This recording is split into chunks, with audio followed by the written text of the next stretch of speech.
Corazón condenado. Clark Baker. Parte 9. Capítulo 1. Lo primero que advirtió Christie cuando dobló la esquina de la calle de Ludovico al día siguiente fue que había desaparecido la ventana de la persiana de arriba. En su lugar habían pegado hojas de diarios en el vidrio. Descubrió un sitio de observación ventajoso bajo la protección de un ligustro, desde el cual podía vigilar la casa con la esperanza de no ser vista. Así las cosas, se acomodó para la vigilia. Su recompensa no llegó pronto. Pasaron más de 2 horas hasta que vio a Julia salir de la casa. Otra hora y cuarto hasta que se volvió. A esas alturas, los pies de Christie estaban insensibles de frío. Julia no había regresado sola. Christie no conocía al hombre que la acompañaba. Tampoco parecía probable que perteneciera al círculo de amistades de Julia. A la distancia se veía maduro, fornido, de calva incipiente. Antes de seguir a Julia al interior de la casa, el hombre echó un rápido vistazo hacia atrás, como temeroso de que alguien estuviera espiándolos.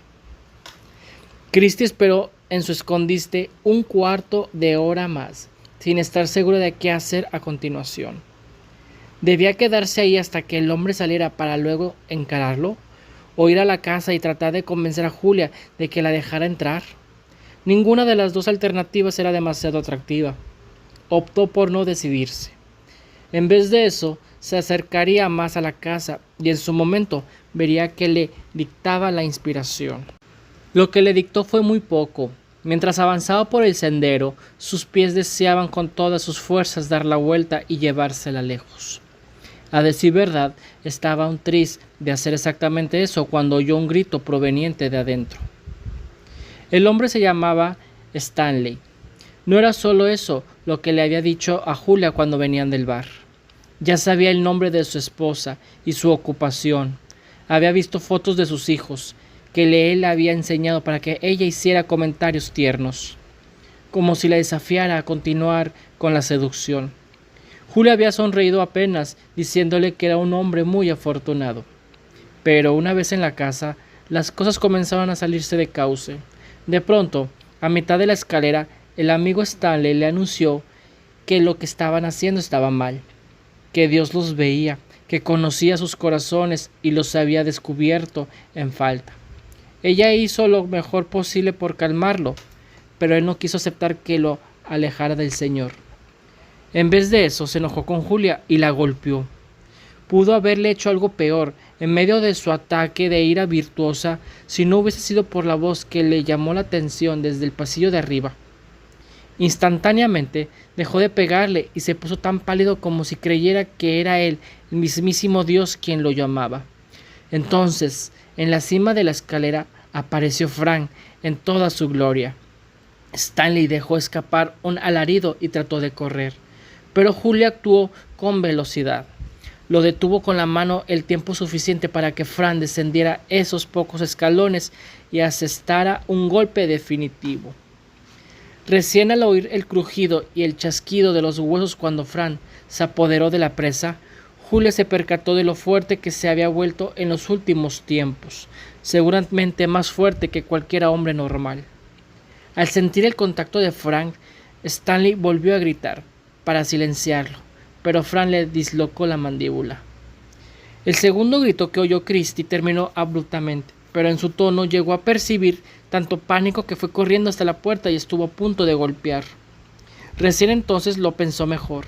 En vez de golpear, avanzó silenciosamente por el costado de la casa, dudando con cada paso que daba de la prudencia de sus actos, pero igualmente segura de que un asalto frontal no la conduciría a ningún lado. El portón que daba acceso al jardín trasero no tenía pestillo.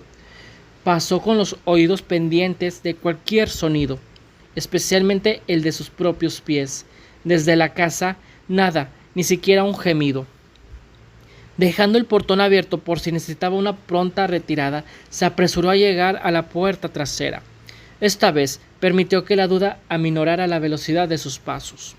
Quizás debía llamar a Rory, hacerlo venir a la casa. pero para entonces cualquier cosa que estuviera sucediendo allá adentro habría terminado, y ella sabía perfectamente bien que estuviera sucediendo allá adentro habría terminado. Julia lograría escabullirse de cualquier acusación, a menos que pudiera atraparla con las manos en la masa. No, esta era la única manera. Entró. La casa seguía en completo silencio. Ni siquiera se oían pasos que le permitieran ubicar a los actores que había venido a ver. Avanzó hasta la puerta de la cocina y desde ahí hasta el comedor. Se le crispó el estómago. De pronto tenía la garganta tan seca que apenas podía tragar. Del comedor al vestíbulo y de ahí al pasillo, todavía nada, ni murmullos ni suspiros. El único sitio donde podían estar Julia y su compañero era arriba, lo que él sugería que se había equivocado al suponer que los gritos eran de miedo. Quizás lo que había oído eran gritos de placer. Un estertor orgásmico, no de terror como había interpretado. Era un error muy fácil de cometer. La puerta delantera estaba a su derecha, a pocos metros de distancia. La tentó la cobardía. Todavía podía deslizarse afuera y escapar, y nadie se enteraría de nada. Pero una feroz curiosidad se había apoderado de ella, un deseo de descubrir, de ver los misterios que guardaban la casa y acabar con ellos. Mientras subía por la escalera, la curiosidad fue aumentando hasta convertirse en una especie de alborozo. Llegó arriba y comenzó a caminar por el pasillo. Se le ocurrió la idea de que los tórtolos habían volado, que se habían ido por adelante mientras ella entraba silenciosamente por la parte trasera. La primera puerta a la izquierda era el dormitorio. Sí, Julia y su amante estaban apareándose, seguramente sería ahí. Pero no, la puerta estaba entreabierta y ella espió. La colcha no tenía arrugas. Entonces oyó un alarido deforme, tan cercano, tan fuerte, que los latidos de su corazón perdieron el ritmo. Se apartó del dormitorio, agachándose, y vio surgir una figura tambaleante de uno de los cuartos que daban al pasillo, más adelante. Demoró un momento en reconocer al hombre impaciente que había llegado con Julia, y solo logró reconocerlo por la ropa. El resto estaba cambiado, horriblemente cambiado.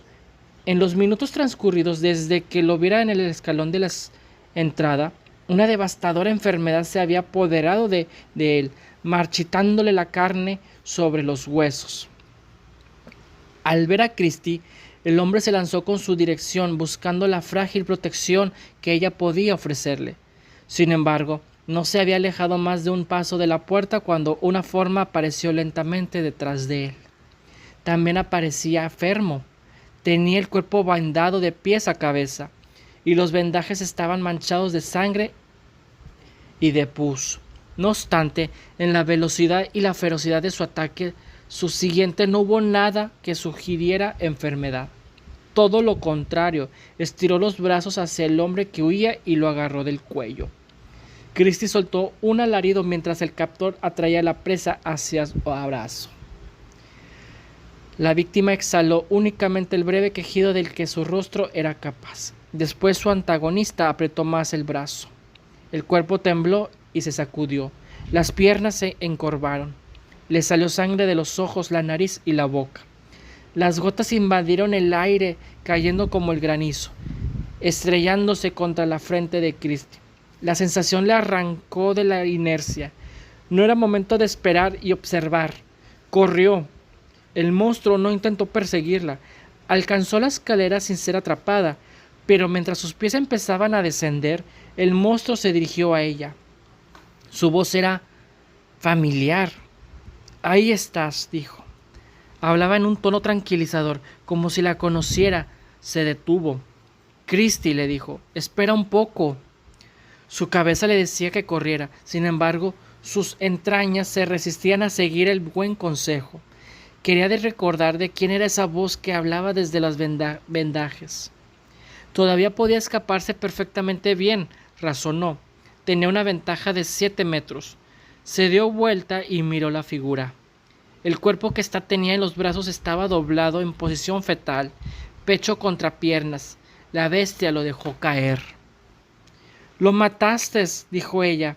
la cosa sintió aparentemente. No pensaba disculparse, ni ante la víctima ni ante la testigo. Lo lloraremos más tarde, le dijo, y avanzó un paso hacia atrás y después hacia ella. ¿Dónde está Julia?, exigió Christie. No te inquietes, todo está bien, dijo la voz. Christie estaba a punto de recordar quién era. Mientras ella seguía atónita, la cosa avanzó otro paso apoyando una mano en la pared, como si le faltara equilibrio. Te vi, continuó, y creo que tú me vistes, en la ventana. El desconcierto de Christie aumentó, tanto hacía que esa cosa estaba en la casa. Si no era así, Rory debía... Y entonces reconoció la voz. Sí, te acuerdas, veo que te acuerdas. Era la voz de Rory, o mejor dicho, una voz muy aproximada a la de él, más gutural, más engreída, pero de un semejante tan pavorosa que la mantuvo clavada en su lugar mientras la bestia avanzaba con paso vacilante, hasta que estuvo lo bastante cerca para apresarla. Finalmente, Christie reaccionó de su fascinación y se dio vuelta para escapar, pero la batalla ya estaba perdida. Lo oyó caminar a un paso de ella y luego sintió sus dedos en el cuello. Los labios de Christie dejaron escapar un grito, pero ésta apenas había comenzado a elevarse. Curando la cosa, le tapó la boca con la corrugada palma de su mano, suprimiendo tanto el grito como el aliento que con él salía. La arrastró hacia arriba y la hizo desandar el camino por donde había venido. En vano trató Christie de zafarse de sus brazos.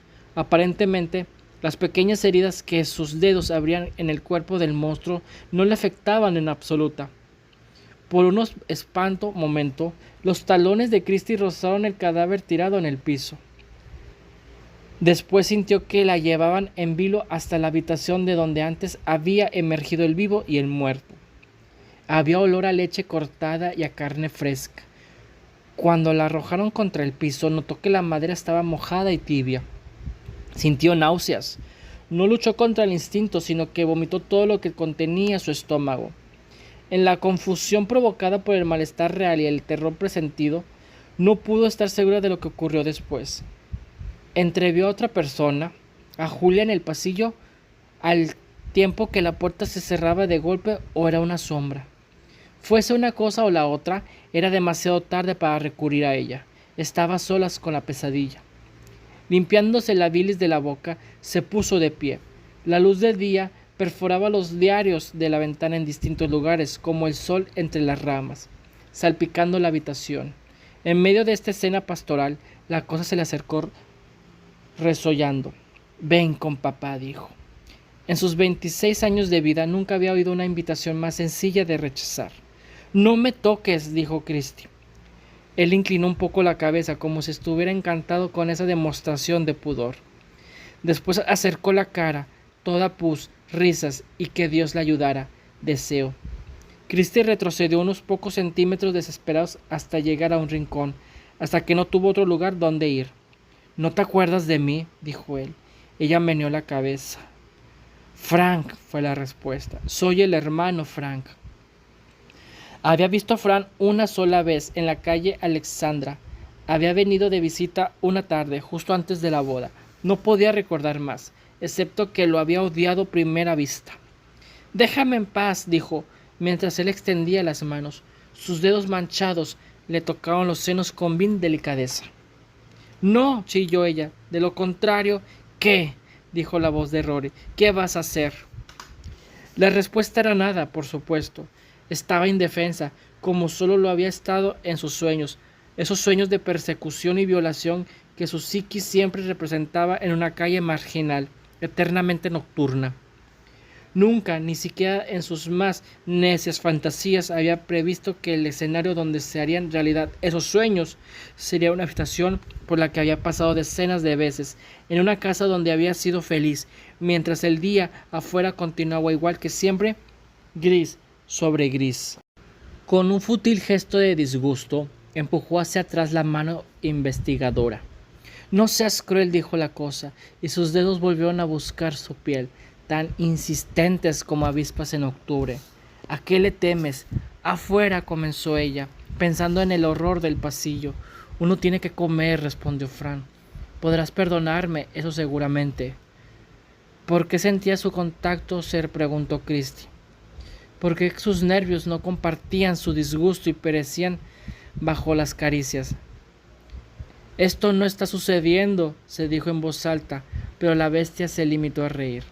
Yo también solía decirme lo mismo, dijo él, día tras día. Trataba de alejar las agonías a fuerza de soñar, pero no se puede, te doy mi palabra, no se puede, hay que soportarlas. Sabía que él le decía la verdad, la clase de verdad desagradable que solo los monstruos tenían la libertad de decir. Él no tenía necesidad de halagar ni de lisonjear. No tenía una filosofía que debatir ni un sermón que endilgar. Su horrenda desnudez era una especie de sofisticación. Estaba más allá de las mentiras de la fe e ingresaba en reinos más puros. Christie sabía también que no lo soportaría, que cuando sus súplicas flaquearan y Fran le reclamara para sí, para cualquier vileza que tuviera en mente, ella lanzaría el alarido que su propio cuerpo se haría añicos. Aquí estaba en juego su cordura, no tenía otra alternativa que luchar y rápido. Antes de que Fran tuviera la oportunidad de apremiarla más enérgicamente, Christie elevó las manos hasta el rostro de él y le hundió los dedos en los ojos y la boca. La carne que estaba debajo de las vendas tenía la consistencia de la gelatina, se desprendía en glóbulos y al hacerlo despedía un calor húmedo. La bestia gritó y relajó las manos que la sujetaban. Aprovechando el momento, Christie saltó, apartándose de él. El impulso la llevó a chocar contra la pared con tanta fuerza que se lastimó seriamente. Fran rugió otra vez. Christie no perdió el tiempo en disfrutar de su malestar, sino que se deslizó por la pared, sin tener la suficiente confianza en sus piernas como para moverse hacia el territorio abierto, hacia la puerta. Mientras avanzaba, sus pies patearon un frasco destapado de jengibre en conserva que rodó por la habitación, derramando almíbar y frutas por igual. Fran se volvió para enfrentarla. Las vendas que ella le había roto colgaban en rizos alrededor de su rostro. En varios lugares se le veía el hueso. Seguía recorriéndose las heridas con las manos y lanzando rugidos de horror, mientras trataba de evaluar la magnitud de su mutilación. ¿Christie lo había cegado? No estaba segura. Aunque así fuera, solo era cuestión de tiempo que la localizara en esta reducida habitación, y cuando lo hiciera, su furia no reconocería ni conocería límites. Tenía que llegar a la puerta antes de que él volviera a orientarse. Débil esperanza. No tuvo oportunidad de dar un solo paso antes de que él dejara de caer en sus manos de la cara y recorriera la habitación con la mirada. La vio, sin duda. Un segundo después se precipitó hacia ella con renovada violencia. A los pies de Christie había un reguero de elementos domésticos. El más pesado era una caja de superficie lisa. Se agachó y la levantó. Mientras se enderezaba, él se le vino encima. Christie dejó escapar un grito desafiante y lanzó el mismo puño con que sostenía la caja contra su cabeza. La caja lo golpeó con tanta fuerza que se le astilló el hueso. La bestia tambaleó hacia atrás y Christie corrió hacia la puerta, pero antes de que lograra llegar, la otra sombra la hizo sofocar nuevamente, empujándola hacia el lado opuesto de la habitación. Fran se lanzó en furiosa persecución.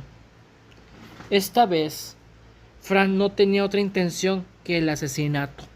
Sus zarpazos estaban destinados a matarla. Quien no lo hiciera obedecía más a la velocidad de que ella que a la imprecisión de su ira. No obstante, 1 de cada 3 golpes acertaba en Christie.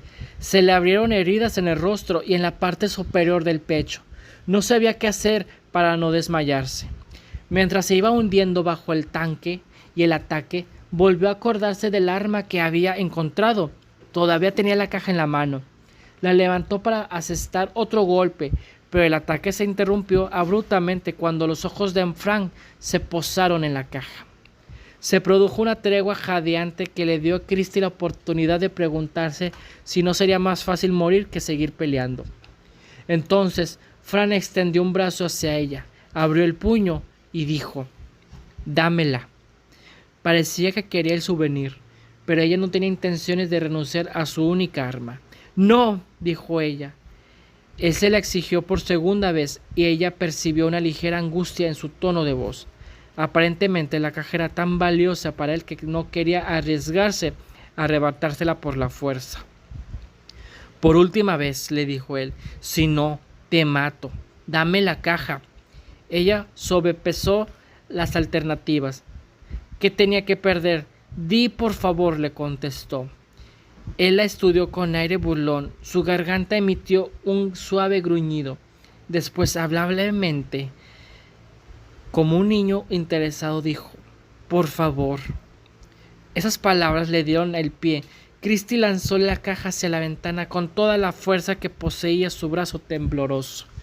La caja pasó volando junto a la cabeza de Fran, rompió el vidrio y desapareció de la vista. «¡No!», chilló él, y en un instante llegó a la ventana. «¡No! ¡No! ¡No!». Christie corrió a la puerta, mientras sus piernas amenazaban fallarle a cada paso. Después salió al pasillo. La escalera estuvo a punto de derrotarla, pero se aferró de la barandilla como una anciana y logró llegar al pasillo de abajo sin caerse. Arriba seguían los ruidos. Fran la estaba llamando de nuevo, pero esta vez no la atraparía. Huyó por el pasillo, llegó a la puerta principal y la abrió del golpe. Después de que ella entrara en la casa, había salido el sol, un desafiante estallido de luz, antes de que cayera la noche. Entrecerrando los ojos para protegerse del reflejo, comenzó a caminar por el sendero. A sus pies había trozos de vidrio y entre ellos el arma. La levantó. Era un recuerdo de su coraje y se echó a correr. Cuando alcanzó la calle comenzaron a surgirle palabras, balbuceos vanos, fragmentos de cosas que había visto y oído. Pero la calle Ludovico estaba desierta, de modo que comenzó a correr y siguió corriendo hasta poner una buena distancia entre ella y la bestia vendada.